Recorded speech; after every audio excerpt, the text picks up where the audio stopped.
Here with Duane Lee, who is a member of the generation that came to prominence in the late 80s, in the time after Mike St. John and Wayne Arnold were starting to dominate things, and came up and really started to challenge them along with guys like Charlie Reed and Bruce Tunney. And you were one of the guys that really started to blossom in that era.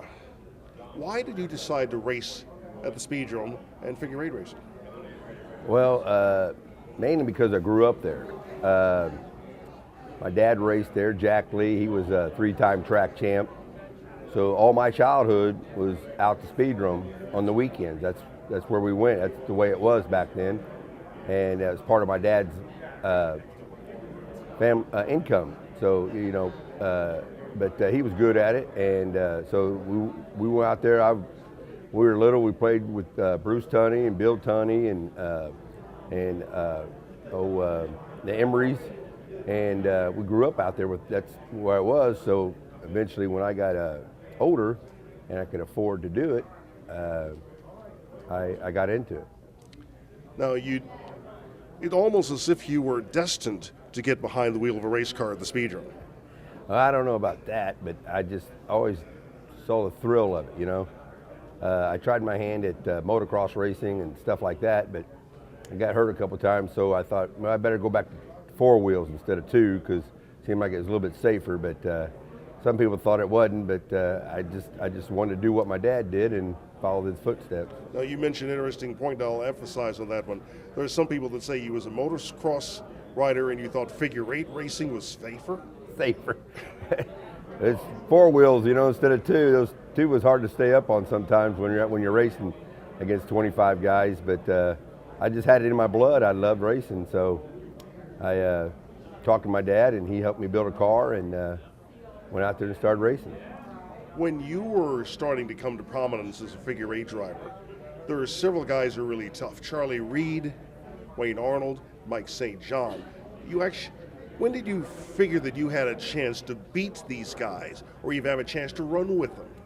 Well, Kenny was still out there then too. I ran with Kenny a few times, but Wayne was probably the big guy on the block at the time I was out there. Kenny was just falling off a little bit, wasn't running the full schedule like he was. But I had this one Indiana Challenge, and I was running good that night, and it was me and Wayne battling for the lead. And on a restart, there was only like 8 laps to go, and me and him come around the turn on a restart, and I figured I had to get him to that first turn, or otherwise I wouldn't have a chance. So back then we had 3-speed transmissions. I ran in second gear, so I just went ahead and dropped down in first to make sure I got at least a good start and wouldn't bog the motor out. When they threw the green, I jumped him a half a car and beat him in that first turn and held him off and ended up winning that. And at that time right there, I thought, maybe I can beat these guys, you know what I mean? Because I beat the likes of Wayne Arnold, which he was king of the hill. And to me, I just thought I'd won the Indy 500 beating Wayne Arnold. So after that, I said, I can run with these guys. So from then on, we did pretty good.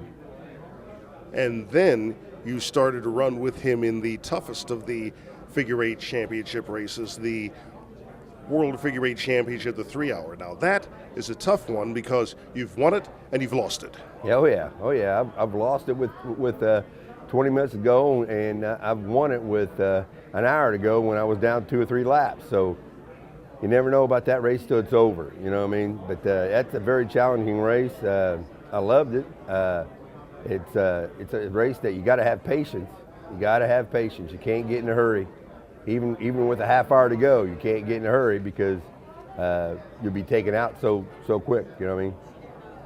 As I remember, one of those events where it looked like you had it won, and you were in a wreck and just barely got the car back running to be able to finish in the first.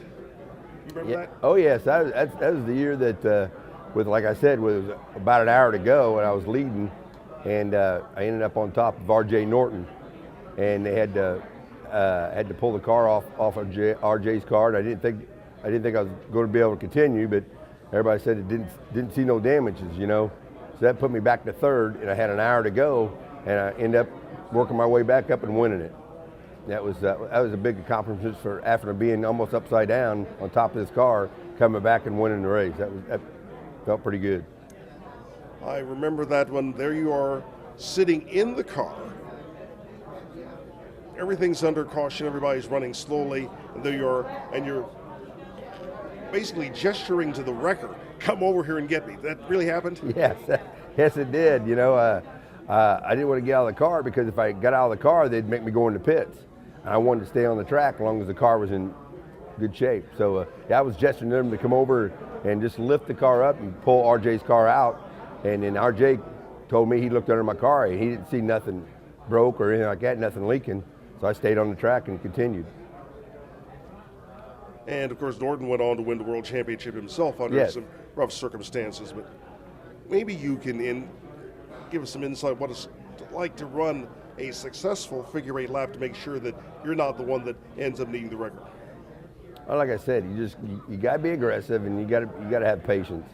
And that long a race or any race, even a 100 lap or whatever, you got to be aggressive to get up there, but you also have to have patience not to overdrive the car, or if you see a situation where it's closing up on you, you have to be able to back off and wait for another opportunity at another time, and basically be there at the end to win it. So that's the plan you got to have. You have to be there at the end to win it, because if you're not there, you don't have a chance. Excuse me. Another thing about racing at the Speedrome, being better than Daggy, being able to run faster than your dad, was that the motivation you had? No, I don't think it's being able to run faster than he was. I just think it's to be able to follow in his footsteps, to see where he went, see where he's been, see what he felt when he was in those cars back in the day, which the cars he ran back in the day when he ran in the mid-50s to mid-60s, those cars wasn't as technical as the time I came along. And even so today, they're more technical than when I retired. And so in '99.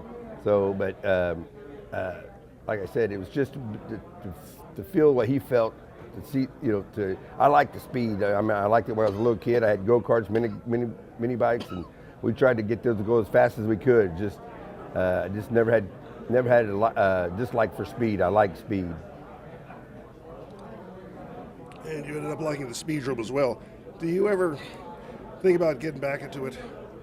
Well, we've been tinkering around here lately with my age and stuff. We've been tinkering around with some dirt. We've been running a little bit of dirt modified the last couple of years, and doing pretty good at it. We've got quite a few top 5 finishes, so we're pretty proud of that. But like I said, racing's just in our blood. We just never have gotten back into figure 8 racing, but it's starting to pick back up now. And like I said, they got a traveling series. And they got a pretty good program again at Speedrome. The car count's coming back up, so it's something we might look into in the next year. Sounds good. Well, I appreciate your time, sir. All right, nice talking to you. Okay.